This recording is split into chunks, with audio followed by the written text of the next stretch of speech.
If you've ever stared at a stamped page and felt your whole future hinge on a tiny square of ink, this is for you. This episode is about what waiting asks of us, not patience as passive suffering, but patience that chooses again and again. That line. Already I can feel people leaning in. We've been there. Hey, I'm Samnang. Me and James, 11 years together, a ridiculous amount of paperwork, and too many nights on a cheap Skype connection. And this is S&J Pride. If you're listening and you feel exhausted from waiting, you are not alone. And I'm James. If you've got a stack of documents on your kitchen table and a knot in your chest about the future, you're in the right place. We're not lawyers. We're here to share what we lived. We met at a party that felt like the start of everything, and yet the world insisted on putting a line between us, a line made of forms, fees, and stamps. For years, our life existed in small moments, a video call at midnight, a scanned receipt, a postcard with my handwriting smudged from rain. You made a ritual out of it. Sundays at 9, the call.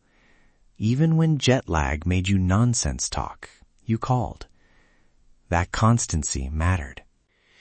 I remember a cheap lamp, a stack of forms, and a spreadsheet that looked like a prayer list. Right. Received emails felt like miracles. Silence felt like a cliff. The waiting taught me a loneliness I didn't know, small and ordinary, like making coffee and realizing there's no one to tell the stupid little thing that happened at work.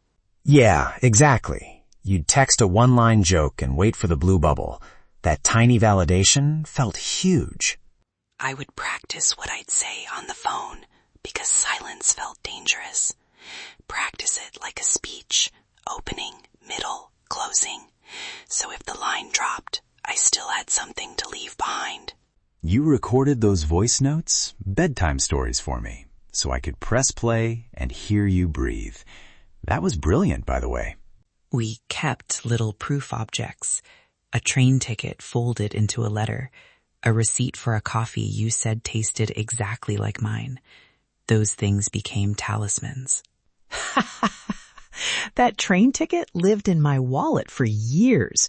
I'd take it out when things felt empty, and suddenly the room was less quiet. Then came a processing delay email. Polite language, murderous meaning.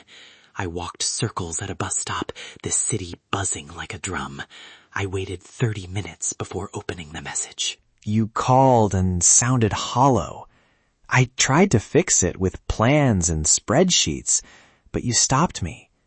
Don't make plans, you said. Make promises. That hit me hard.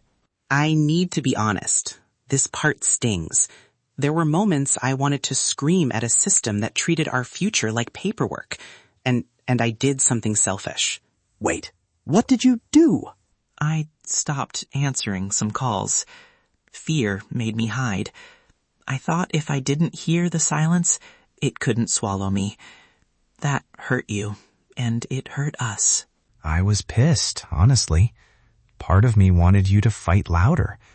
But then I saw you protecting yourself. We clashed about how to survive, and that clash forced us to learn new rules. We made a rule. Say the emotion, even when it's ugly. I'm scared became a sentence that let us meet each other instead of guessing. It felt like permission to be small and human. We also learned to treat paperwork like relationship labor. Fill forms together. Schedule time for legal calls. Ask for help. Community clinics, immigration groups. Because pride shouldn't be an excuse for carrying everything alone. Then one morning, case decision issued. My stomach dropped. I sat on a curb and my hands trembled opening that email. The world was ridiculous and loud. Taxicabs, pigeons. And I remember the color of the taxi seat, like it mattered. You called me shaking. I could hear the city and the whisper of your breath. You said, "Promise me you won't make plans you can't keep." I laughed because nothing felt keepable in that moment. Opening the scanned page was like stepping into daylight after a long tunnel. There it was, a tiny stamp. My hands were shaking so hard I could barely hold the paper.